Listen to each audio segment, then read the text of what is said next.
അവൾ എയർപോർട്ടിൽ ഏതാണ്ട് പഠിച്ചിട്ടുണ്ട്, മറ്റേത് പഠിച്ചിട്ടുണ്ട്, മറിച്ചത് പഠിച്ചിട്ടുണ്ടെന്ന്. അവൾ പഠിച്ചത് എന്തെങ്കിലും തൊഴിൽ അവൾ ചെയ്യട്ടെ. അവൾ എത്ര നാൾ ഇങ്ങനെ തുണി അഴിച്ചിട്ട്, അവൾ കഴിഞ്ഞ ദിവസത്തെ ഇവിടെ കാണണം, അവൾ തുണിയെല്ലാം മാറ്റി വെച്ചേച്ച് തൊടട്ടോ. അവിടെ റേറ്റ് എത്രയാണെന്ന് ഓരോരുത്തരും ചോദിക്കുന്നത്. നിങ്ങളൊരു അപ്പനല്ലേ?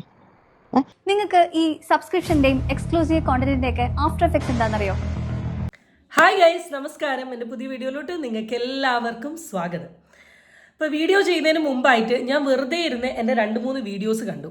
ആ വീഡിയോസ് കണ്ട സമയത്താണ് എനിക്ക് മനസ്സിലായ ഒരു കാര്യം. എന്തു പറ്റി 2-3 ദിവസങ്ങളായി ഞാൻ എടുക്കുന്ന വീഡിയോയിലൊക്കെ ഒരു ശോകം, ഭയങ്കര ഒരു സൈലൻസ്, കൂളായി കാമായിട്ട് നല്ല അടിപൊളിയായി സംസാരിക്കേണ്ട വിഷയങ്ങൾ വരെ പറഞ്ഞേക്കാണ്. ഒരു എനർജി ലോസ് ആണ്. പിന്നെയാണ് എനിക്ക് മനസ്സിലായത് ഇതിൻ്റെയൊക്കെ കാരണം ഈ ക്ലൈമറ്റ് ആണെന്ന്. പക്ഷേ ക്ലൈമറ്റ് എന്ന് കരുതി നമ്മുടെ വീഡിയോ ഡൗൺ ആക്കാൻ പറ്റില്ലല്ലോ. അപ്പോൾ ഇനി അങ്ങോട്ട് നല്ല പവർഫുൾ ആയ രീതിയിലായിരിക്കും ഞാൻ വീഡിയോയിൽ സംസാരിക്കാൻ പോകുന്നത്. ഇന്ന് ഞാൻ സംസാരിക്കാൻ പോകുന്ന വിഷയമാണ് മക്കളെ, കുറേ കാലങ്ങളായി ഞാൻ കാത്തിരുന്ന വിഷയം. രേണു ചേച്ചിയുടെ സബ്സ്ക്രിപ്ഷൻ എന്ന് പറയുന്ന സാധനവുമായി ബന്ധപ്പെട്ടിട്ട് എന്താണ് തങ്കച്ചൻ ചേട്ടന് പറയാനുള്ളത് എന്നുള്ളത്. നമ്മുടെ സ്വന്തം ഫിറോസ്കാരെ പറയാനും, സ്വന്തം പള്ളിയിലച്ഛനെ പറയാനും, കിച്ചൂനെ പറയാനും, അല്ലെങ്കിൽ കുട്ടീനെ കൊണ്ടുപോകുന്ന സമയത്ത് നീ അമ്മേനോട് ചോദിച്ചിട്ട് കൊണ്ടുപോയാൽ മതി, അമ്മയാണ് കുട്ടീൻ്റെ മുതലാളി എന്ന് പറയാനൊക്കെ പവർഫുൾനെസ് കാണിച്ചു നമ്മുടെ സ്വന്തം തങ്കച്ചൻ ചേട്ടൻ രേണു ചേച്ചിയുടെ സബ്സ്ക്രിപ്ഷനുമായി ബന്ധപ്പെട്ടിട്ട് ഈ റീസെൻ്റ്ലി ലീക്കായിട്ടുള്ള ആ നാവ് ചുണ്ട് പൊട്ടിയതിൻ്റെ വീഡിയോയും മോയ്സ്ചറൈസറിൻ്റെ വീഡിയോയും കണ്ട സമയത്ത് ഒന്നും മിണ്ടിയില്ല. എവിടെ പോയി തങ്കച്ചൻ ചേട്ടാ നോക്കുന്ന സമയത്താണ് 2-3 ഓഡിയോകൾ ഇന്ന് സോഷ്യൽ മീഡിയയിൽ അത്യാവശ്യം ഡിസ്കഷനായത്. അപ്പം പിന്നെ നാം അത് പറയാണ്ടിരിക്കാൻ പറ്റുമോ? സോ ഇന്നത്തെ വീഡിയോയിൽ ഞാൻ മെയിനായിട്ട് അഡ്രസ്സ് ചെയ്യാൻ പോകുന്നത് തങ്കച്ചൻ ചേട്ടന് കിട്ടിയിരിക്കുന്ന 2 ഓഡിയോ, അതിന് തങ്കച്ചൻ ചേട്ടൻ കൊടുത്ത മറുപടി, അതിൻ്റെ കൂടെ തന്നെ എനിക്ക് ബിഗ് ബോസിൽ ഇഷ്ടമില്ലാത്തൊരു കണ്ടസ്റ്റൻറ്റ് എന്നാൽ ഇപ്പോൾ പുറത്തിറങ്ങിയതിന് ശേഷം പല വിഷയങ്ങളെ പറ്റി സംസാരിക്കുന്ന കേട്ടപ്പോൾ പൊളി എന്ന് തോന്നിയിട്ടുള്ള ലക്ഷ്മിയുടെ ഒരു വീഡിയോയുമാണ്. സോ എൻ്റെ വീഡിയോയിലൂടെ നിങ്ങൾക്ക് എല്ലാവർക്കും സ്വാഗതം. ചാനൽ ഇഷ്ടപ്പെട്ടാൽ സബ്സ്ക്രൈബ് ചെയ്യാനും വീഡിയോ ഇഷ്ടപ്പെട്ടാൽ ലൈക്ക് ചെയ്യാനും നിങ്ങളാരും മറക്കണ്ട. So let's get into the video. ഞാൻ ഇന്നലെ വൈകിട്ട് വിളിച്ച ആളാണ്, കോട്ടയത്ത് നിന്ന് തന്നെ വിളിക്കുന്നത് കേട്ടോ. ഞാൻ വിളിച്ച് ഇന്നലെ കുറച്ച് കാര്യങ്ങൾ ഞാൻ പറഞ്ഞിട്ടുണ്ടായിരുന്നു. ഇവള് ഇനി ഈ രീതിയിൽ മുന്നോട്ട് ജീവിക്കാനാണ് പ്ലാനെങ്കിൽ നിങ്ങളുടെ പള്ളിയായിട്ട് ബന്ധപ്പെട്ട് ഈ മേൽഘടകത്തിൽ ഇവള് കാണിക്കുന്ന സബ്സ്ക്രിപ്ഷൻ്റെ വീഡിയോസ് മുഴുവൻ ഞാൻ കാണിക്കും. ഇവള് കാണിക്കുന്ന അശ്ലീലം, അവൾ നിങ്ങളെ തെറ്റിദ്ധരിപ്പിച്ചിട്ടായിരിക്കും അവൾ ഓരോ കാര്യങ്ങളും ചെയ്യുന്നത്. പക്ഷേ ഇവൾ കാണിക്കുന്ന അശ്ലീലങ്ങൾ മുഴുവൻ സോഷ്യൽ മീഡിയയിലുണ്ട്. അത് മുഴുവൻ കൊണ്ടുവന്ന പള്ളിക്കാരെയും കാര്യങ്ങളെല്ലാം കാണിച്ച് ഇതിനൊരു തീരുമാനമാക്കും. നിങ്ങൾ അങ്ങനെ മുന്നോട്ട് പോയാൽ ശരിയാകത്തില്ലല്ലോ. എല്ലാവരും ഭർത്താവ് മരിച്ചാൽ തുണി അഴിച്ചിട്ടിട്ടാണോ ജീവിക്കുന്നത്? അല്ല ബാറിൽ ഡാൻസ് ചെയ്താണോ ജീവിക്കുന്നത്? അല്ല, ജോലി ചെയ്ത് ജീവിക്കണം. ഇവർക്ക് കണ്ട 3-4 ആണുങ്ങളുടെ കൂടെ അങ്ങോട്ട്. കുറേ ദിവസങ്ങളായി ഞാൻ കാത്തിരുന്ന ഒരു വീഡിയോ ആണിത്.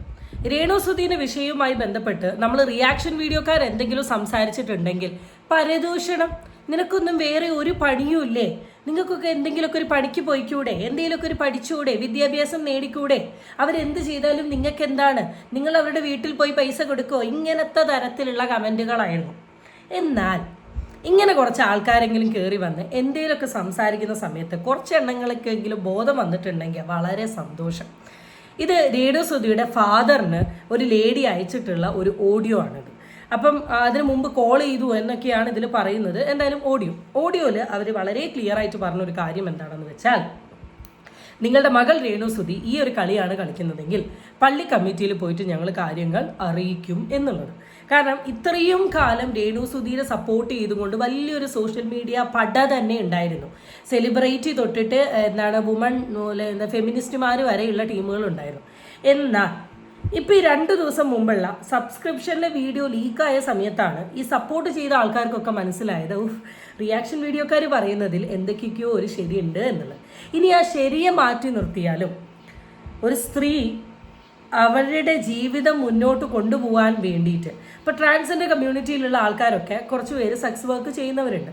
അവരാ ജോലിനെ പറഞ്ഞൊരു കാര്യം എന്താണെന്ന് വെച്ചാൽ, വീട്ടിൽ നിന്ന് കുടുംബത്തിൽ നിന്ന് ഇറക്കി വിട്ട് ഓരോ ദിവസവും ജീവിക്കാൻ തൻ്റെ കയ്യിൽ ഒന്നും ഇല്ലാത്തൊരു സിറ്റുവേഷൻ വന്ന സമയത്താണ് താൻ ആ ജോലിക്ക് പോയത് എന്നാണ് പറഞ്ഞത്. ഇവിടെ രേണുവിന് ആർട്ട് ഫിലിം ഉണ്ട്, ഷോർട്ട് ഫിലിം ഉണ്ട്, ബാർ ഡാൻസ് ഉണ്ട്, ഇനാഗ്രേഷൻ ഉണ്ട്, ഫോട്ടോഷൂട്ട് ഉണ്ട്, എന്തൊക്കെ പരിപാടി ഉണ്ടോ ആ പരിപാടികളൊക്കെ ഉണ്ട്. അതിൽ നിന്ന് അത്യാവശ്യം നല്ല ഏർണിംഗ് ഉണ്ടാക്കുന്നുണ്ട്. പിന്നെ എന്തിൻ്റെ ആവശ്യമാണ് സബ്സ്ക്രിപ്ഷൻ തുടങ്ങിയിട്ട് ഇമാതിരി രീതിയിലുള്ള വീഡിയോസ് കാര്യങ്ങൾ കാണിച്ചു കൂട്ടാൻ? അവിടെ കിടന്ന് തിരിയുന്നു, ഇവിടെ കിടന്ന് തിരിയുന്നു, കമലുന്നു, ആക്കുന്നു, നക്കി തുടങ്ങുന്നു, അതാക്കുന്നു, ഇതാക്കുന്നു. എൻ്റെ കൃഷ്ണ, അപ്പം ഇത് കാണുന്ന ആൾക്കാർക്ക് ഒരു ലിമിറ്റ് ഉണ്ട്. അപ്പം നമ്മൾ റിയാക്ഷൻ വീഡിയോക്കാർ വീഡിയോ ഇടുക മാത്രമാണെങ്കിൽ പല വ്യക്തികൾ ഇത് കണ്ട് ഡിസ്റ്റർബ്ഡ് ആയിട്ട് പള്ളി കമ്മിറ്റിയിൽ കേസ് കൊടുക്കുന്ന പറഞ്ഞത്. ശരിക്കും പറഞ്ഞാൽ നിങ്ങളങ്ങനെ കൊടുക്കണം. അങ്ങനെയെങ്കിൽ ഇതൊന്ന് അവസാനിച്ച് കാണുകയാണെങ്കിൽ ഞങ്ങൾ ഈ വീഡിയോ നിർത്തിയിട്ട് വേറെ എന്തെങ്കിലും കണ്ടൻറ്റായി പോയിക്കോളൂ. ആൻഡ് ഇവർ ചോദിക്കുന്നൊരു ചോദ്യമുണ്ട്, വിധവയായ ഒരു സ്ത്രീക്ക് ചെയ്യാനാകെ ഈ ഒരു ജോലി മാത്രമാണോ ഉള്ളത്? I mean subscription. ഇവർക്ക് കണ്ട 3-4 ആണുങ്ങളുടെ കൂടെ അങ്ങോട്ടും ഇങ്ങോട്ടും കെട്ടിമറിയാനൊക്കെ ഇവർക്ക് ആരോഗ്യമുണ്ടല്ലോ. പിന്നെ ഇവർക്ക് എവിടെയെങ്കിലും എന്തെങ്കിലും ഒരു ജോലി, ഇവിടെ എന്തെല്ലാം തൊഴിൽ പഠിച്ചിട്ടുണ്ട്. നേഴ്സിംഗ് പഠിച്ചിട്ടുണ്ട്, അവൾ എയർപോർട്ടിൽ ഏതാണ്ട് പഠിച്ചിട്ടുണ്ട്, മറ്റേത് പഠിച്ചിട്ടുണ്ട്, മറിച്ചത് പഠിച്ചിട്ടുണ്ടെന്ന്. അവൾ പഠിച്ചത് എന്തെങ്കിലും തൊഴിൽ അവൾ ചെയ്യട്ടെ. അവൾ എത്ര നാൾ ഇങ്ങനെ തുണി അഴിച്ചിട്ട്, അവൾ കഴിഞ്ഞ ദിവസത്തെ ഇവിടെ കാണണം, അവൾ തുണിയെല്ലാം മാറ്റി വെച്ചേച്ച് ക്രീമും പുരട്ടി അവിടെ ആണുങ്ങൾക്ക് ഇട്ട് കൊടുക്കുന്ന ഫോട്ടോ. അവിടെ റേറ്റ് എത്രയാണെന്ന് ഓരോരുത്തരും ചോദിക്കുന്നത്. നിങ്ങളൊരു അപ്പനല്ലേ? നിങ്ങൾ പള്ളിയുടെ ഏതാണ്ട് വലിയ ഭാരവാഹിത്വം. അവസാനത്തെ ചോദ്യം പൊളിച്ച്, നിങ്ങളൊരപ്പനല്ലേ എന്നുള്ളത്. കാരണം ഏതൊരച്ഛനും അമ്മയാണെങ്കിലും ഇങ്ങനത്തെ ഒരു വീഡിയോ സോഷ്യൽ മീഡിയയിൽ കണ്ടിട്ടുണ്ടെങ്കിൽ മകളെ ഉറപ്പായിട്ടും എന്തെങ്കിലും ഒന്ന് പറയും. കാരണം സിമെൻറ്റ് ചൊരിഞ്ഞ് വീഴുന്നു എന്ന് പറഞ്ഞ് ഇൻ്റർവ്യൂ കൊടുത്ത മനുഷ്യനാണ്. അതിലും വലിയ കിറലാണ് ഇപ്പോൾ സോഷ്യൽ മീഡിയയിൽ കൊണ്ടുവന്ന് മകൾ ചെയ്യുന്നത്. അതിനെപ്പറ്റി ഇയാൾക്ക് ഒന്നും ചോദിക്കാനില്ലേലോ എന്നാണ് ഞാൻ ആലോചിക്കുന്നത്. ഇവിടെ ഈ ലേഡി നിങ്ങൾക്ക് എന്തെങ്കിലുമൊക്കെ ഒരു ജോലി ചെയ്തൂടെ എന്ന് ചോദിക്കുന്നുണ്ട്. ഞാൻ ഒരിക്കലും അത് പറയുന്നില്ല. കാരണം എല്ലാവർക്കും താൻ പഠിച്ച കോഴ്സിൽ തന്നെ ജോലി ചെയ്യണമെന്നില്ല. ഇപ്പം എൻ്റെ ഫ്രണ്ട്സ് ലിസ്റ്റിൽ തന്നെ MSW കഴിഞ്ഞ് MSW പ്രൊഫഷനിൽ നിൽക്കുന്ന എൻ്റെ ഫ്രണ്ട്സും ഉണ്ട്. എന്നാൽ അതിൽ നിന്ന് കം ഔട്ട് ചെയ്ത് IT വർക്ക് ചെയ്യുന്ന ആൾക്കാരുണ്ട്. എന്നാൽ അതിൽ നിന്ന് കം ഔട്ട് ചെയ്തിട്ട് ഡ്രോയിങ്ങും കാര്യങ്ങളുമായി പോകുന്ന ആൾക്കാരുണ്ട്. കാരണം ഓരോരുത്തരും ഡിഫറെൻ്റ് ആണ്.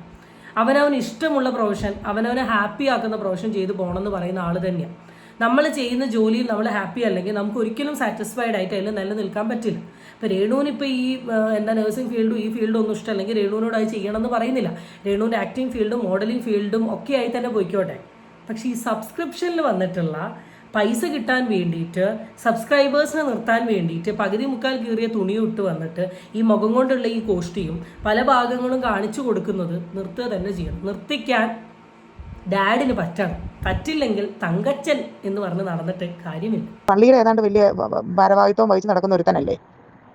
നമ്മൾ നിങ്ങളോട് മര്യാദയ്ക്ക് പറഞ്ഞു തന്നു. നിങ്ങൾക്കത് കേൾക്കാനും നിങ്ങൾക്കത് മകളെ മര്യാദയ്ക്ക് നിർത്താനും നിങ്ങൾക്ക് പറ്റുന്നില്ലെങ്കിൽ, പിന്നെ ഇവളുടെ പേരിൽ ഞാൻ ചൈൽഡ് ലൈനിൽ പരാതി കൊടുത്തിട്ടുണ്ട്. പിന്നെ കൊടുക്കാവുന്നിടത്തെല്ലാം കസ്റ്റംസ് ഇൻ്റലിജൻസി കൊടുത്തിട്ടുണ്ട്. കൊടുക്കാവുന്നിടത്തെല്ലാം നമ്മൾ കൊടുത്തിട്ടുണ്ട്. കരീഷ്മയെ വിളിച്ചിട്ട് കാര്യങ്ങൾ പറഞ്ഞിട്ടുണ്ട്. പിന്നെ ഇവൾ ഇനി വിദേശത്ത് പോവുകയോ വരികയൊക്കെ ചെയ്തു കഴിഞ്ഞാൽ ഇവളെ നല്ല രീതിയിൽ അവളെ ചെക്ക് ചെയ്യുകയും എടുക്കുകയും ചെയ്യും. പണ്ടത്തെ പോലെ അവൾക്ക് സ്വർണ്ണം കൊണ്ടുവരാൻ അല്ലെങ്കിൽ ഒരു കാര്യങ്ങളും അവൾക്ക് പറ്റത്തില്ല. ഇവൾ ഈ ദുബായി പോയി ചെയ്ത പരിപാടികളെല്ലാം അറിയാം. ഇവിടെ കൂടെ പോയ ആണുങ്ങളുടെ നമ്പർ ഞാൻ നിങ്ങൾക്ക് തരാം. ഇവളുടെ കൂടെ ദുബായി പോയി കിടന്ന ആണുങ്ങളുടെ നമ്പർ ഞാൻ നിങ്ങൾക്ക് തരാം. നിങ്ങളൊരു തന്തയല്ലേ? നിങ്ങൾ നിങ്ങളുടെ മകളെ വ്യഭിചരിക്കാനാണ് പഠിപ്പിച്ചത്, വ്യഭിചരിച്ച് ജീവിക്കാനാണ് പഠിപ്പിച്ചത്. ബൈബിളിൽ പറയുന്നുണ്ടോ വ്യഭിചരിച്ച് ജീവിക്കാൻ? ഭർത്താവ് മരിച്ച സ്ത്രീകളെല്ലാം വ്യഭിചരിച്ചാണോ ജീവിക്കുന്നത്? നിങ്ങൾക്ക് അത് കൊണ്ടുവന്ന് തിന്നാൻ നിങ്ങൾക്ക് നാണമില്ലേ? നിങ്ങളൊരു തന്തയാണോ? നിങ്ങളൊരാണാണോ? സ്വന്തം മകളെ വ്യഭിചരിച്ചിട്ട് കൊണ്ടുവരുന്നത് ഒരു കുടുംബം മൊത്തം തിന്നുന്നത്. നിങ്ങളൊരു നാട്ടുകാർ തന്ന ഒരു വീടിൻ്റെ അകത്ത്, ഒരു അച്ഛനും എല്ലാവരും കൂടി തന്ന ഒരു വീടിൻ്റെ അകത്ത് കിടന്നുകൊണ്ട് നിങ്ങൾ എന്തുവായി കാണിക്കുന്നതൊക്കെ? ഇതൊക്കെ നിങ്ങൾ ദൈവസന്നിധി നിങ്ങൾ കണക്ക് ബോധിപ്പിക്കേണ്ടി വരും കേട്ടോ. ഈ തങ്കച്ചൻ എന്ന് പറയുന്ന വ്യക്തി പള്ളിയിലെ ഭാരവാഹി കമ്മിറ്റിയിലുള്ള വ്യക്തിയാണ് എന്നാണ് ഇതിൽ പറയുന്നത്. അങ്ങനെയാണെങ്കിൽ ചേട്ടാ ഏറ്റവും നല്ലൊരു കാര്യം എന്താ അറിയോ? ആ കമ്മിറ്റിയിൽ നിന്ന് അങ്ങ് ഇറങ്ങിപ്പോവുക. കാരണം ചേട്ടനെ ഇറക്കി വിടാൻ പറയാൻ നാണക്കേടുണ്ടാവും.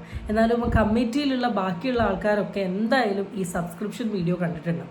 അപ്പോൾ എന്തായാലും മുണ്ടും പൊത്തി നടക്കുന്നതാണ് എന്തും നല്ലത്. ശരിക്കും പറഞ്ഞാൽ ഇവിടെ എനിക്ക് തങ്കച്ചൻ ചേട്ടൻ ആ ഇൻ്റർവ്യൂവിൽ കൊടുത്ത മാറ്റി വെച്ച് നോക്കുകയാണെങ്കിൽ ആ പുള്ളിയായിട്ട് ഒരു ക്ലാഷുമില്ല. പുള്ളി ഒരു നെഗറ്റീവ് കോൺട്രവേഴ്സിയും ക്രിയേറ്റ് ചെയ്യുന്നില്ല.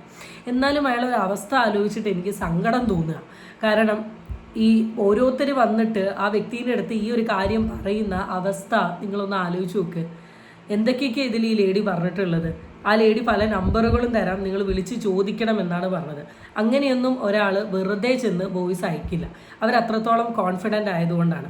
തങ്കച്ചൻ ചേട്ടൻ ആ നമ്പർ താന്ന് പറഞ്ഞാൽ ഇവർ ഓട്ടോമാറ്റിക്കലി നമ്പർ തിരിച്ചു കൊടുക്കുകയും ചെയ്യും.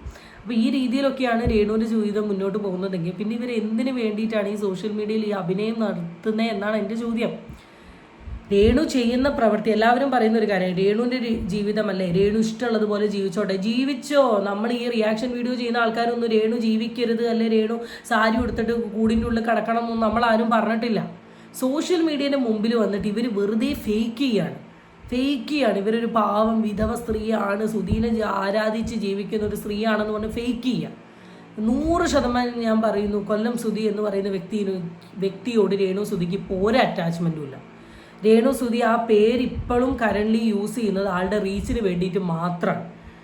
രേണുസുതി അതൊക്കെ വിട്ട് രേണുസുതിൻ്റെ ലോകത്ത് ജീവിക്കുക. അങ്ങനെയാണ്, അങ്ങനെ ജീവിക്കുക. ആ ഫേക്കായി കാണിക്കുന്ന സോഷ്യൽ മീഡിയയിൽ ആ മുഖംമൂടി അങ്ങ് എടുത്ത് കളഞ്ഞ് ഞാൻ ഇതാണ് എന്ന് പറഞ്ഞ് ജീവിക്കുക. അവിടെയും ഒരു അന്തസ്സുണ്ട്. എന്നാൽ അതൊന്നും കാണിക്കാണ്ട് ഇങ്ങനെ നടന്നിട്ട് ഈ വയസ്സാം കാലത്ത് കിടക്കുന്ന ഈ അച്ഛനെയും ഈ അമ്മേനെയും ഇതൊക്കെ കേൾപ്പിക്കാൻ രേണു നിനക്ക് നാണമില്ല. ചിലപ്പോൾ തങ്കച്ചൻ ചേട്ടനെയും അവരുടെ ഭാര്യേനെയും ഈ പെങ്ങളും ഒന്നും പറയില്ല. കാരണം അവരെല്ലാം ഇപ്പം രേണുവിൻ്റെ കീഴിലാണ് ജീവിക്കുന്നത്. രേണു ഈ സബ്സ്ക്രിപ്ഷനിൽ കൂടിയും ഈ പല പരിപാടി ചെയ്യുന്നതിൽ കൂടിയും നല്ല രീതിയിൽ പൈസ ഉണ്ടാക്കുന്നുണ്ട്. ആ പൈസയിലാണ് ഇന്ന് അവർ ജീവിക്കുന്നത്. അപ്പോൾ അവർക്ക് ഓട്ടോമാറ്റിക്കലി എന്ത് ചെയ്യാൻ പറ്റില്ല, ഒന്നും പറയാനും പറ്റില്ല, തള്ളിക്കളയാനും പറ്റില്ല. പക്ഷെ ഒരു അച്ഛൻ എന്ന നിലയിൽ കുറേ ഉത്തരവാദിത്തമുണ്ട്, അമ്മ എന്ന നിലയിലും പെങ്ങൾ എന്ന നിലയിലും ഉത്തരവാദിത്തമുണ്ട്. ഇതൊക്കെ മര്യാദയ്ക്ക് ചെയ്യുമ്പോഴാണ് ഒരു അച്ഛനും അമ്മയും ആവുന്നത്. അല്ലേ ഒരു സ്ത്രീ ആയിട്ടുള്ള ശാരീരിക ബന്ധത്തിൽ കൂടെ ആർക്കും അച്ഛനും അമ്മയും ആവാൻ പറ്റും. പക്ഷെ ആ വേർഡിന് ഒരു അർത്ഥം വരിക, അച്ഛൻ്റെ ഉത്തരവാദിത്തം അച്ഛനായി ചെയ്യുമ്പോഴും അമ്മയുടെ ഉത്തരവാദിത്തം അമ്മയായി ചെയ്യുമ്പോഴുമാണ് അതിനൊരു അർത്ഥം വരുന്നത്. അത് ചെയ്യാണ്ട് ഞാൻ അച്ഛനാണ് ഞാൻ അമ്മയാണ് എന്ന് പറഞ്ഞ് നടന്നിട്ട് ഇങ്ങനത്തെ കുറേ ഓഡിയോസ് കേട്ട് നാരായണക്കല്ലായി മുണ്ടും മുക്കി നടക്കേണ്ടി വരും. നിങ്ങൾ അന്ന് രേണുവിനെ സപ്പോർട്ട് ചെയ്തുകൊണ്ട് ആ അച്ഛനെയും ആ ഫിറോസിനെയും ഒക്കെ പറഞ്ഞ സമയത്ത് തിരിച്ചടി നിങ്ങൾക്ക് ആ രീതിയിൽ ഇപ്പോൾ കിട്ടിക്കൊണ്ടിരിക്കുകയാണ് എന്നാലോചിച്ചോ. മുകളിൽ നിന്ന് എല്ലാവരും എല്ലാം കാണുന്നുണ്ട്. രേണുസുതിയുടെ ആ ഒരു വലിയ സെറ്റപ്പില്ല, അതൊക്കെ ഇപ്പം ഒന്ന് കൊഴിഞ്ഞുകൊണ്ടിരിക്കുകയാണ്. നമ്മൾ പറയുന്നതിൻ്റെയൊക്കെ സത്യാവസ്ഥ ജനങ്ങൾ മനസ്സിലാക്കിക്കൊണ്ടിരിക്കുകയാണ്. ഇവൾ അഹങ്കാരിയോ എന്തോ ആയിക്കോട്ടെ, ഇവള് വ്യഭിചരിക്കണോ, അവള് വ്യഭിചരിച്ചോട്ടെ. അവള് പേഴ്സണലായിട്ട് അവള് ആരെ വിളിച്ച് വേണമെങ്കിൽ വ്യഭിചരിക്കുകയോ കാശുണ്ടാക്കും. അവൾ എന്തിനും ഇതൊക്കെ കൊണ്ടുവന്ന് സോഷ്യൽ മീഡിയയിലോട്ട് ഇടുന്നത്? ഇവൾ എന്തിനാ സബ്സ്ക്രിപ്ഷൻ എടുത്തു? ഈ ഭർത്താവ് മരിച്ച സ്ത്രീകൾ സബ്സ്ക്രിപ്ഷൻ എടുത്ത് തുണി അഴിച്ചിട്ട് വയറ് കാണിച്ചും ബുക്കിൾ കാണിച്ചും വട കാണിച്ചു വേണം. അവൾ പറയുന്നത് വട, അവിടെ ചെറിയ വടയാന്നും. നിങ്ങളിതൊന്നും കാണുന്നില്ലേ? ഇതൊന്നും കാണുന്നില്ലേ? നിങ്ങൾക്ക് പോയി ആ മര്യാദയ്ക്ക് നിർത്താൻ കഴിവില്ല. എന്തിനിങ്ങനെ നാട്ടുകാരുടെ മുന്നിൽ? നിങ്ങളുടെ അച്ഛന്മാരെ ഞാനൊന്ന് കാണട്ടെ, നിങ്ങളുടെ പള്ളിയുടെ കൊണസാണ്ടർമാരെ എല്ലാവരും ഞാനൊന്ന് കണ്ട് ഇവളുടെ ഈ വീഡിയോസും കാര്യങ്ങളും എല്ലാം കൊണ്ടുവന്ന് കാണിക്കുന്നുണ്ട്. ഇവർ ഈ വീഡിയോയിൽ പറഞ്ഞിട്ടുള്ള എല്ലാ കാര്യങ്ങളോടും 100% ഞാൻ യോജിക്കുന്നു. എന്നാൽ ഈ വീഡിയോൻ്റെ അവസാനത്തിൽ തങ്കച്ചൻ ചേട്ടനോട് ചെയ്യാൻ പറഞ്ഞൊരു കാര്യമുണ്ട്, അതൊരിക്കലും ഞാൻ യോജിക്കുന്നില്ല. ഈ ലോകത്തൊരു വ്യക്തി എത്ര കാലം ജീവിക്കണം എന്നുള്ളത് അയാളുടെ പേഴ്സണൽ ഇൻട്രസ്റ്റാണ്. നമ്മളിത് പറഞ്ഞുകൊണ്ട് അങ്ങനത്തെ ഒരു കാര്യം ചെയ്യുന്നത് വളരെ മോശകരമായിട്ടുള്ള കാര്യമാണ്. നിങ്ങൾക്ക് പറ്റുമെങ്കിൽ, എൻ്റെ വീഡിയോ നിങ്ങൾ കാണുന്നുണ്ടെങ്കിൽ പറ്റുമെങ്കിൽ നിങ്ങൾ ഈ ഒരു സ്റ്റേറ്റ്മെൻറ്റ് ആ പുള്ളിനോട് പറഞ്ഞതിന് മാത്രം എന്ത് ചെയ്യുക, മാപ്പ് പറയുക എന്നൊരു സാധനം എനിക്ക് പേഴ്സണലി പറയണമെന്ന് തോന്നി. ബാക്കി പറഞ്ഞതൊക്കെ ആ ചേട്ടാണ്. അതിന് പകരം ചെയ്യേണ്ട ഒരു കാര്യം എന്താണെന്ന് വെച്ചാൽ, മോളെ നീ ഇങ്ങനെ കൊണ്ടുവരുന്ന പൈസയിൽ എനിക്ക് ജീവിക്കണ്ട, ഞാൻ ആഗ്രഹിക്കുന്നില്ല, ഞാൻ വാടകയ്ക്ക് പോയിക്കോളാം എന്ന് പറഞ്ഞിട്ട് ഭാര്യേനെയും കൂട്ടിയിട്ട് വേറൊരു വീട്ടിൽ വാടകയ്ക്ക് പോയി അങ്ങ് ജീവിക്കുക. അവിടെയും നിങ്ങൾക്കൊരു സ്റ്റാൻഡേർഡ് ഉണ്ട്. ഇത് ഈ ഒരു രീതിയിൽ കൂടെ സബ്സ്ക്രിപ്ഷനിലൂടെ, എന്താ സബ്സ്ക്രിപ്ഷനിൽ കാണുന്നത് എന്നുള്ളത് ഞാൻ വീണ്ടും കാണിക്കുന്നില്ല, അങ്ങനെ കാണിച്ചുണ്ടാക്കുന്ന പൈസയാണ് നിങ്ങൾ കഴിക്കുന്നത്. ഇൻഡയറക്ട്ലി പറഞ്ഞാൽ രേണുസുതി എന്ന് പറയുന്ന വ്യക്തി, സുതി വേണ്ട ഒഴിവാക്കട്ടെ, രേണു എന്ന് പറയുന്ന ആ പെണ്ണ് ഇൻസ്റ്റഗ്രാമിൽ സബ്സ്ക്രിപ്ഷനിൽ കൂടെ തൻ്റെ പേഴ്സണൽ ബോഡി പാർട്സ് എക്സ്പോസ് ചെയ്ത് അത് കണ്ട് ഇൻട്രസ്റ്റഡ് ആയി വരുന്ന ആൾക്കാർ കമൻറ്റും പൈസയും എല്ലാം കൊടുത്ത് ആ പൈസ വെച്ചിട്ടുള്ള ഫുഡാണ് നിങ്ങൾ കഴിക്കുന്നത്. സിമ്പിളായി പറഞ്ഞാൽ സ്വന്തം മോളെ വിറ്റ്. അങ്ങനെയൊക്കെ കഴിക്കുന്നതിലും ഭേദം ഒന്നും കഴിക്കാണ്ട് വെറുതെ അവിടെ ഇരിക്കുന്നതാണ്. നിങ്ങൾ മറുപടി കൊടുക്കണം. തങ്കച്ചൻ എന്ന് പറയുന്ന ഒരു വ്യക്തി സോഷ്യൽ മീഡിയയുടെ ഫ്രെയിമിലോട്ട് സ്വയം ചാടി വന്നതാണ്, ഇൻ്റർവ്യൂവിൽ ചാടി വന്നതാണ്. ഫിറോസ് KHDCനെ പറയാൻ എന്തായിരുന്നു, അച്ഛൻ നോബൽ ഫിലിപ്പിനെ പറയാൻ എന്തായിരുന്നു, കിച്ചു വന്ന സമയത്ത് അമ്മയോട് ചോദിക്കൂ, അമ്മയുടെ പെർമിഷൻ ഇല്ലാണ്ട് ഉറപ്പനെ കൊണ്ടുപോകരുതെന്ന് പറയാൻ എന്തൊരു ആറ്റിറ്റ്യൂഡായിരുന്നു. ആ ആറ്റിറ്റ്യൂഡ് ഇതിന് മറുപടി കൊടുത്ത് കാണിക്കും. വീഡിയോ കണ്ടില്ലെങ്കിൽ നമ്മൾ വേണമെങ്കിൽ അയച്ചു തരാം, ഇല്ല നമ്മളുടെ വീഡിയോ കണ്ടാൽ മതി, ഇല്ല രേണു ചേച്ചി എന്നെ കാണിച്ചു തരും. എന്നിട്ട് ആ വീഡിയോ സൈഡിൽ വെച്ചിട്ട് തങ്കച്ചേട്ടൻ സംസാരിക്കുന്നത് കേൾക്കണമെന്ന് ഭയങ്കര ഒരു ആഗ്രഹമുണ്ട്. പറ്റുമെങ്കിൽ ഒന്ന് ചെയ്യും. അങ്ങനെ ഈ പ്രവൃത്തിൻ്റെ മോളെ നിങ്ങൾ സപ്പോർട്ട് ചെയ്യുകയാണെങ്കിൽ അച്ഛാ, യു ആർ ദി മാസ് തങ്കച്ച. അതുപോലെ കഴിഞ്ഞ ദിവസം ഇവിടെ മാനേജർ എന്ന് പറഞ്ഞു, ഇവിടെ മാനേജർ ഒന്നുമല്ല, ഇവളുടെ കൂട്ടിക്കൊടുപ്പുകാരി അല്ല, മാനേജർ ഒന്നുമല്ല കരീഷ്മ. കാരണം ഇവളെ പോലുള്ള ഒരു ലോ ക്ലാസ്സിന് എന്ത് കാര്യത്തിനാണ് മാനേജർ?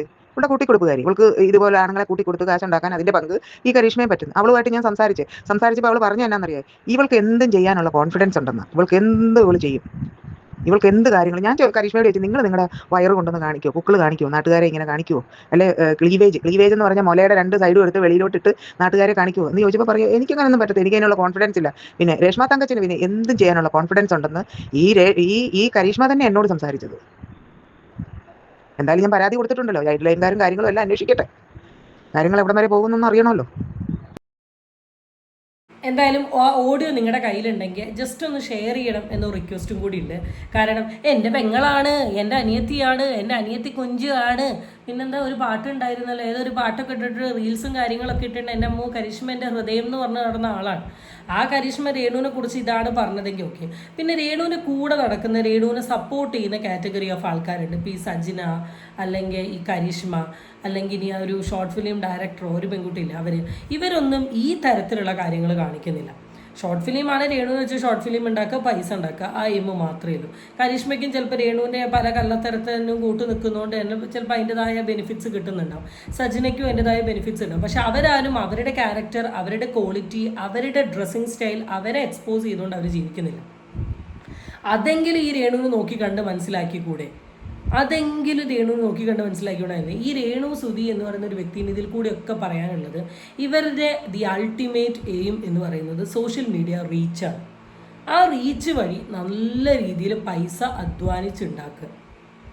പൈസ ഉണ്ടാക്കാൻ വേണ്ടി ഏത് വൃത്തികെട്ട കളിയും ഇവർ കളിക്കും, ഏത് സ്ഥലത്തും ഇവർ പോകും, എന്ത് പ്രശ്നവും ഇവരുണ്ടാക്കും. കാരണം ഇവരുടെ ദി അൾട്ടിമേറ്റ് എയിം എന്ന് പറയുന്നത് പൈസ. സോ അവരുടെ മെയിൻ ഫോക്കസ് എന്ന് പറയുന്നതും നെഗറ്റീവ് പബ്ലിസിറ്റി. അപ്പോൾ അതുകൊണ്ട് ഇതൊക്കപ്പുറം നമ്മൾ ഇനിയും കണ്ടുകൊണ്ടിരിക്കുക തന്നെ ചെയ്യേണ്ടിയിരിക്കും. എന്തായാലും ഈ ഒരു ഓഡിയോ കിട്ടിക്കഴിഞ്ഞതിന് ശേഷം നമ്മളുടെ സ്വന്തം തങ്കച്ചൻ ചേട്ടൻ ഇത് ഫോർവേഡ് ചെയ്തിരിക്കുകയാണ്. ആരുടെ? തങ്കച്ചൻ ചേട്ടൻ്റെ ഒരു പേഴ്സണൽ വക്കീൽ. ആൻഡ് വക്കീൽ എന്ത് ചെയ്തു എന്ന് വെച്ചാൽ ഒരു പെർട്ടിക്കുലർ മെസ്സേജ് ഫോർവേഡ് ചെയ്തിട്ടുണ്ട് ഈ ഓഡിയോ അയച്ച ആൾക്ക് വേണ്ടിയിട്ട്. ആ മെസ്സേജ് ഞാനൊന്ന് കാണിച്ചു തരാം. നമുക്ക് ആ മെസ്സേജ് നോക്കാം കേട്ടോ. സുഹൃത്തെ, ഞാൻ രേണു സുധിയുടെ അച്ഛൻ തങ്കച്ചൻ്റെ വക്കീൽ ബിന്ദുവാണ്. എൻ്റെ കക്ഷി ഹൃദ്രോഗിയായ ഒരു മുതിർന്ന പൗരനാണ്. നിങ്ങൾ അയാളെ ഭീഷണിപ്പെടുത്തുകയും ആത്മഹത്യ ചെയ്യാൻ പറയുകയും ചെയ്യുന്ന ഒരു വോയിസ് അദ്ദേഹം എനിക്ക് അയച്ചു തന്നിട്ടുണ്ട്. മേലിൽ അയാളെ വിളിച്ച് ഭീഷണിപ്പെടുത്തരുത്. അദ്ദേഹത്തിൻ്റെ ഫോണിൽ നിരന്തരമായി മകൾ രേണു സുധിയെക്കുറിച്ച് അടിസ്ഥാനരഹിതവും അപമാനകരവും സ്ത്രീത്വത്തെ അപമാനിക്കുന്നതുമായ മെസ്സേജുകൾ അയക്കുന്നത് അടിയന്തരമായി അവസാനിപ്പിക്കുക. ഇനിയും ഇത്തരം കുറ്റകൃത്യം ആവർത്തിക്കുകയാണെങ്കിൽ നിയമ നടപടിയുമായി മുന്നോട്ട് പോകുന്നതാണ്. ഇതാണ് ആ പർട്ടിക്കുലർ വോയിസ് വക്കീലിന് ഫോർവേഡ് ചെയ്തപ്പം വക്കീൽ ഈ ഓഡിയോ ഇട്ടിട്ടുള്ള ലേഡിക്ക് ഫോർവേഡ് ചെയ്തിട്ടുള്ളൊരു മെസ്സേജ്. ഫസ്റ്റ് ഓഫ് ഓൾ, ഹൃദയരോഗിയാണ്. സെക്കൻഡ് തിങ്, സ്ത്രീത്വത്തെ അപമാനിക്കുന്ന വോയിസ്. മേ ബി ഈ വോയിസ് കേട്ടാൽ മനസ്സിലാവും. ഇതിൽ നിന്ന് ഇൻഡയറക്റ്റ്ലി മനസ്സിലാക്കേണ്ട കാര്യം, തങ്കച്ചൻ എന്ന് പറയുന്ന താങ്കളുടെ മകൾ രേണു എന്ന് പറയുന്ന പെണ്ണുങ്ങൾ സോഷ്യൽ മീഡിയയിൽ കാണിക്കുന്നത് സ്ത്രീത്വത്തിന് അപമാനകരമായിട്ടുള്ള കാര്യങ്ങളാണ് എന്നുള്ളതാണ്. കാരണം ഇത് കേൾക്കുമ്പോൾ നിങ്ങളുടെ മോളെ അപമാനിച്ചു എന്ന് തോന്നുന്നുണ്ടെങ്കിൽ അതൊക്കെയാണ് കാണിക്കുന്നത്. നിങ്ങളുടെ മോള് സോഷ്യൽ മീഡിയയിൽ സബ്സ്ക്രിപ്ഷൻ ഉണ്ടാക്കി, സബ്സ്ക്രിപ്ഷനിൽ ലൈവും ഫോട്ടോസും ഇടുകയാണ്. ലൈവിലും ഫോട്ടോസിലും ഇടുന്നത് മുഴുവൻ വൃത്തികെട്ട വീഡിയോസും ഫോട്ടോസും കാര്യങ്ങളുമാണ്. അതിൻ്റെ കൂട്ടത്തിൽ തന്നെ പല തരത്തിലുള്ള ചാറ്റും കാര്യങ്ങളൊക്കെ ഇവിടെ നടക്കുന്നുണ്ട്. ഇതൊക്കെ നിങ്ങൾ വിളിച്ച് പറയുന്ന സമയം നിങ്ങളെങ്ങനെ നോ പറഞ്ഞു? ഓക്കെ, ഇതുവരെയുള്ള എല്ലാ കാര്യങ്ങളും നിങ്ങൾ വിട്ടോ. നെഗറ്റീവ് കോൺട്രവേഴ്സി അല്ലെങ്കിൽ രേണു പറഞ്ഞ കാര്യത്തിനെ നമ്മൾ വളച്ചൊടിച്ചു എന്നുള്ള രീതി വരെ നിങ്ങൾ എടുത്തോ. അങ്ങനെയാണെങ്കിൽ ഈ റീസെൻ്റ് വൈറലായിട്ടുള്ള ലൈവ് വീഡിയോനെ കുറിച്ചിട്ട് നിങ്ങൾക്ക് എന്തുവാ പറയാനുള്ളത്? ചുണ്ട് പൊട്ടുന്ന സമയത്ത് ചെയ്യുന്ന ഒരു കാര്യമാണോ? ചുണ്ട് പൊട്ടാത്ത ആൾക്കാരല്ല നമ്മൾ ജീവിക്കുന്ന അങ്ങ് വയനാടാണ്. തണുപ്പിൻ്റെ കാര്യത്തിൽ ഞങ്ങൾ ഒട്ടും ബാക്കോട്ടല്ല. ഞങ്ങളുടെ അവിടെ ചുണ്ട് പൊട്ടുന്ന അത്ര ഒന്നും എന്തായാലും കൊല്ലത്ത് പൊട്ടില്ല എന്നാണ് എൻ്റെ വിശ്വാസം. രേണുവിൻ്റെ സ്ഥലം എനിക്കറിയില്ല, കൊല്ലം സുധി ആയതുകൊണ്ട് പറഞ്ഞു എന്നില്ല. ആയ പരിസരത്ത് ഏടിയാണ്, പൊട്ടില്ല എന്നാണ് എൻ്റെ വിശ്വാസം. ഇനി അഥവാ പൊട്ടിയാലോടാ വെളിച്ചെണ്ണ അല്ലാത്ത വീടുണ്ടോ? ഇനി അതൊന്നുമില്ല, നെയ്യില്ലേ, വെണ്ണയില്ലേ, 10 ഉറുപ്പ്യക്ക് വരെ ലിബാം കിട്ടും, 5 ഉറുപ്പ്യക്ക് വാസലും കിട്ടും. അതങ്ങ് തേച്ചാൽ പോരെ? കടിക്കില്ലണോ? ശരിക്കും പറഞ്ഞാൽ ലൈവിൻ്റെ താഴെ വന്നിട്ടുള്ള കമൻറ്റുകളുടെ സ്ക്രീൻഷോട്ടുകൾ എനിക്ക് കിട്ടിയിട്ട് ഞാൻ വായിക്കായിട്ടാണ് എനിക്ക് നാണക്കേട് തോന്നിയിട്ടാണ്. ഞാൻ വരെ ലൈവ് സ്ട്രീം പോകുന്ന സമയത്ത് എന്തെങ്കിലും ഒരു ബാഡ് കമൻറ്റ് കണ്ടിട്ടുണ്ട്, ആ സെക്കൻഡ് ഞാൻ റിമൂവ് അടിച്ചാലും അല്ലെങ്കിൽ ഞാൻ റോങ് ആയിട്ട് റെസ്പോണ്ട് ചെയ്യും. അതുവരെ എൻജോയ് ചെയ്യുക. എന്നിട്ട് സ്ത്രീത്വത്തെ അപമാനകരം എന്ന് പറഞ്ഞിട്ടില്ല. എന്തായാലും ഇത് ഇവിടം കൊണ്ട് വിടും എന്നുള്ളൊരു പ്രതീക്ഷയൊന്നും എനിക്ക് പേഴ്സണലി ഇല്ല. പർട്ടിക്കുലർ ലേഡി എന്തായാലും ഇനി പള്ളിയിലച്ഛനെയൊക്കെ കാണും, എന്നിട്ട് നമുക്ക് ആ കാര്യത്തെക്കുറിച്ചിട്ടൊരു തീരുമാനമാണ്. ഇനി വേദലക്ഷ്മിയുടെ ഒരു വീഡിയോ ഉണ്ട്, അതും കൂടെ കണ്ടിട്ട് നമുക്ക് വേഗം അവസാനിപ്പിക്കാം. ഞാൻ കംപ്ലീറ്റ് വീഡിയോ ഇടുന്നില്ല, ലൈക്ക് ഒരു ചെറിയ പീസ് ഇട്ടിട്ട് അത് പറയാം.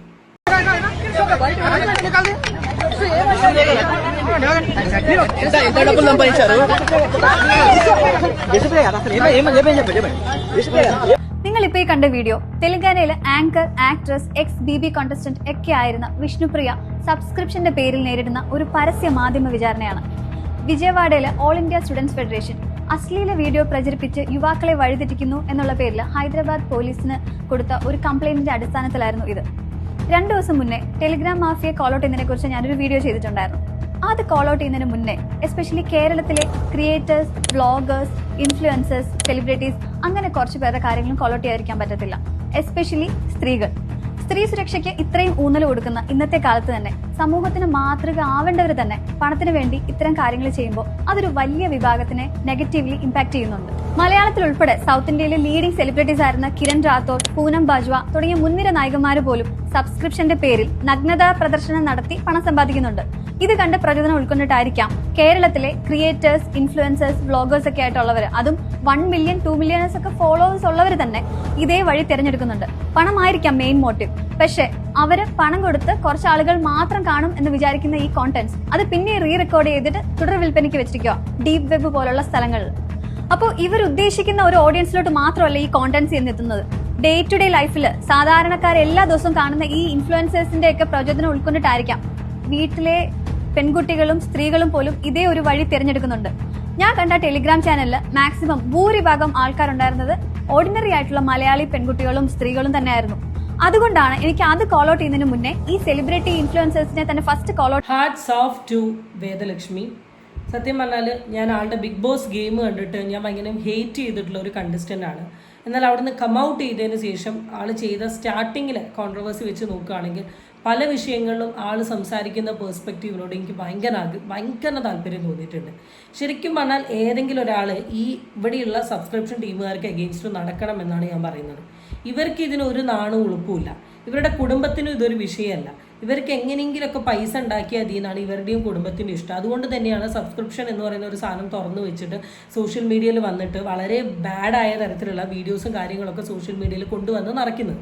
പക്ഷേ അത് സോഷ്യൽ മീഡിയ യുഗത്തിൽ ഉണ്ടാക്കുന്ന ഇമ്പാക്റ്റിനെ കുറിച്ചിട്ട് ഇവർ ഇന്നേ വരെ ചിന്തിച്ചിട്ടില്ല. ഇപ്പോൾ അതിലെ കുറേ ഇമ്പാക്റ്റുകൾ വന്നു. ആദ്യത്തെ ഒരു ഇമ്പാക്റ്റാണ് ഈ സംഭവത്തെ ഇവർ ഭയങ്കര നോർമലൈസ് ചെയ്ത് കാണിക്കും. ഈ നോർമലൈസ് ചെയ്ത് കാണിക്കുക മെച്യൂർ അല്ലാത്ത ഇമ്മച്യൂർ ആയിട്ടുള്ള കുറേ ആൾക്കാർ ഈ സാധനത്തിന് വളരെ സീരിയസ് ആക്കി എടുക്കാനും സ്വന്തം ലൈഫിലോട്ട് കൊണ്ടുവരാനുള്ള ചാൻസസ് വളരെയധികം കൂടുതലാണ്. അപ്പോൾ അതുകൊണ്ട് തന്നെ ചെറിയ പ്രായത്തിലുള്ള പെൺകുട്ടികൾ എന്തിനാ പഠിക്കുന്ന, അധ്വാനിക്കുന്നത്, ഇത് ചെയ്താൽ മതി എന്നൊരു തോട്ട് വരും. ആൻഡ് സെക്കൻഡ് തിങ്, ഇങ്ങനത്തെ ഓരോ വീഡിയോസും കാര്യങ്ങളൊക്കെ കണ്ടിട്ട് ഈ കൈൻഡ് ഓഫ് ബോഡി പാർട്സിനോടും ലേഡീസിനോടും ഭയങ്കര അട്രാക്റ്റഡ് ആക്കുന്ന പുരുഷന്മാർക്ക് ഈ എക്സ്ട്രാ മരീറ്റൽ റിലേഷൻഷിപ്പ് ബിൽഡപ്പ് ചെയ്യാനും അല്ലെങ്കിൽ സെക്സ് അഡിക്ഷനിലോട്ട് പോകാനും പോൺ അഡിക്ഷനിലോട്ട് പോകാനും അതുവഴി ഈ പബ്ലിക്കായിട്ടോ അല്ലെങ്കിൽ വല്ല അബ്നോർമലായി നിൽക്കുന്ന സിറ്റുവേഷനിലോ വേറൊരു ഗേളിനെ കയറി പല രീതിയിൽ ചെയ്യാനുള്ള ചാൻസസ് വളരെയധികം കൂടുതലാണ്. അത് ഇതിൻ്റെ ഒരു സൈഡ് എഫക്റ്റാണ്. തേർഡ് തിങ് എന്ന് പറയുന്നത് നനയ്ക്കാണ്ട് പൈസ ഉണ്ടാക്കുന്ന ഒരു പരിപാടിയിലോട്ട് ഇന്നത്തെ കമ്മ്യൂണിറ്റി ഇറങ്ങും, ഇന്നത്തെ സ്ത്രീകൾ. ആൻഡ് ഫോർത്ത് തിങ്, സ്ത്രീകൾക്ക് ഈ സമൂഹത്തിൽ കിട്ടിക്കൊണ്ടിരിക്കുന്ന റെസ്പെക്റ്റ് അല്ലെങ്കിൽ ലോസ് അല്ലെങ്കിൽ റൂൾസ് അല്ലെങ്കിൽ ദി സപ്പോർട്ട് ഇനി അങ്ങോട്ട് കിട്ടൂല ഈ തരത്തിലുള്ള പരിപാടികൾ കാണിച്ചിട്ടുണ്ടെങ്കിൽ. ഒരാൾ ചെയ്താൽ മതി എല്ലാവരെയും കോമൺ ആയിട്ട് നോക്കാൻ തുടങ്ങി. ഇങ്ങനെ കുറേ സാധനങ്ങളുണ്ട്. അപ്പോൾ ഇതിപ്പോൾ ഈ സബ്സ്ക്രിപ്ഷൻ സോഷ്യൽ മീഡിയയിൽ ഏറ്റവും വൈറലാക്കിയിട്ടുള്ള മലയാളി വ്ളോഗേഴ്സിനെ കണ്ടുപിടിച്ച് ഇവർക്ക് അഗെയിൻസ്റ്റ് ഒരു മാസീവ് ആക്ഷൻ. ഇപ്പോൾ രാഹുൽ ഈശ്വരനോടൊക്കെ എനിക്ക് പറയാനുള്ളത്, നിങ്ങൾ വലിയ മെൻസ് അസോസിയേഷൻ ടീമല്ലേ, നിങ്ങൾ മെൻസ് അസോസിയേഷൻ എന്ന ലേബൽ വെച്ചുകൊണ്ട് സ്ത്രീകൾക്ക് കിട്ടുന്ന റൈറ്റിനെ എഗെയിൻസ്റ്റ് നിൽക്കുന്നതിനേക്കാൾ കൂടുതൽ സ്ത്രീകൾ ചെയ്യുന്ന ഈ തരത്തിലുള്ള പരിപാടിക്ക് എഗെയിൻസ്റ്റ് നിൽക്കണം എന്നാണ് എനിക്ക് പറയാനുള്ളത്. നിങ്ങളുടെ ടീം ഇറങ്ങിയിട്ട് ഇവർ ഇമാതിരി പരിപാടികളാണ് കാണിക്കുന്നത്, ഇതെല്ലാം ഒഴിവാക്കണം എന്ന് പറഞ്ഞിട്ട് അതിനഗെയിൻസ്റ്റ് കർശനമായ നടപടി എടുത്തിട്ടുണ്ട്. ഈ രേണുസുതിക്കൊക്കെ ഈ പൈസ കാണുമ്പോൾ ഈ ആക്രാന്തം കാരണം ഈ തുണി നോക്കി കാണിക്കുന്നതിനൊക്കെ ഒരു എൻഡ് വരും എന്നുള്ളൊരു അഭിപ്രായം എനിക്ക് പറയാനുള്ളത്. So Vedalakshmi, hats of two your video. So ഇന്നത്തെ വീഡിയോ ഇത്രയേ ഉള്ളൂ. എല്ലാവർക്കും ഇഷ്ടപ്പെട്ടു എന്ന് തോന്നുന്നു. കമൻറ്റ് രേഖപ്പെടുത്താൻ മറക്കരുത്. അടുത്ത വീഡിയോ വെച്ച് നമുക്ക് വീണ്ടും കാണാം. Till then it's bye from Ami അൺഫിൽറ്റർഡ്.